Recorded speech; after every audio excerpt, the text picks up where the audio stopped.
Now I give the floor to the distinguished representative of the Russian Federation. You have the floor.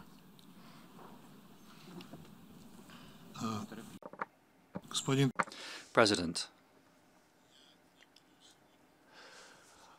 I won't today address the wars that were unleashed by those countries who today are asking for an end to military activity, presenting themselves as peacekeepers. This is the countries who for 8 years were silent about the crimes that were carried out by the Kievan regime on their own citizens in Donbass, and not only in Donbass, but across Ukraine. But I would like to turn to one date today. The 24th of March has been mentioned as the month for the beginning of the special military operation, but I'd like to address another date. Today is another anniversary. On the 24th of March 1999, the United States and their allies in NATO began their military aggression against the Republic of Yugoslavia, which continued for 78 days and nights. The alliance carried out more than 35,000 military flights, releasing some 3,000 cruise missiles throughout more than 10,000 tons of explosives in a TNT equivalent that was more than 5 times the Hiroshima bomb that was launched over Hiroshima by the United States in 1945. As a result of the bombings, more than 2,000 Serbs died, including children, women, and older people. Later, they were cynically called collateral damage. Thousands of civilian objects and cities were destroyed. The autonomous area of Kosovo was also affected. The ejection of NATO in 1999 against Yugoslavia was the first military attack in Europe on a sovereign state since 1945. This was the tragic contribution to European history made by the so-called strictly defensive forces. I can also provide you with other examples today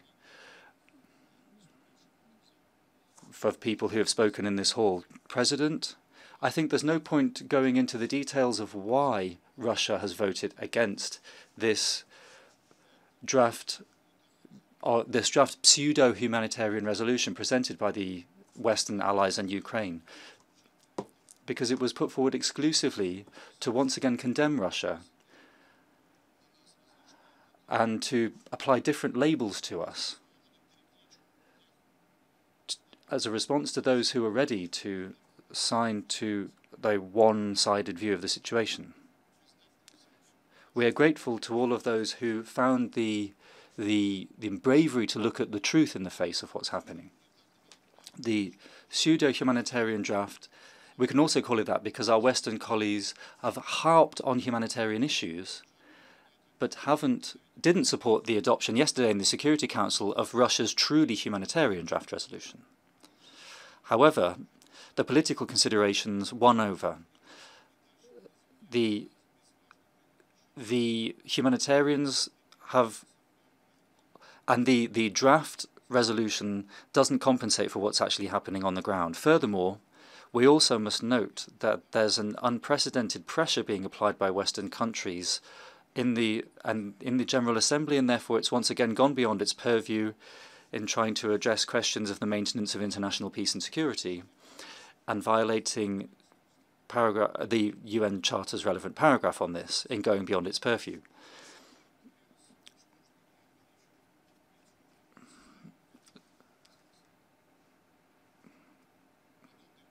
This similar way of doing things, or subscription, adopted by an ultra-virus, is destructive, or is null and void, and doesn't create any consequences, legal consequences. We regret that, in addition, that because of the this procedural squabbling that's taken place in the UN, which Western countries have set up to prevent a vote on the draft resolution presented by our colleagues from South Africa,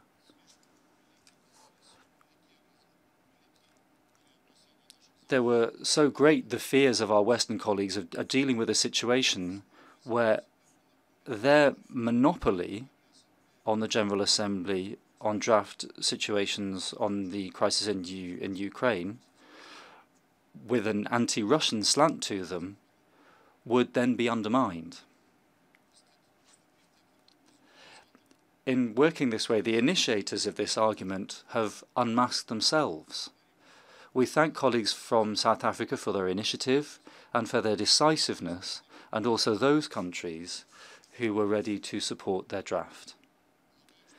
We hope that the UN members will remember what was the lesson from our Western colleagues on the manipulation of humanitarian principles. Thank you very much.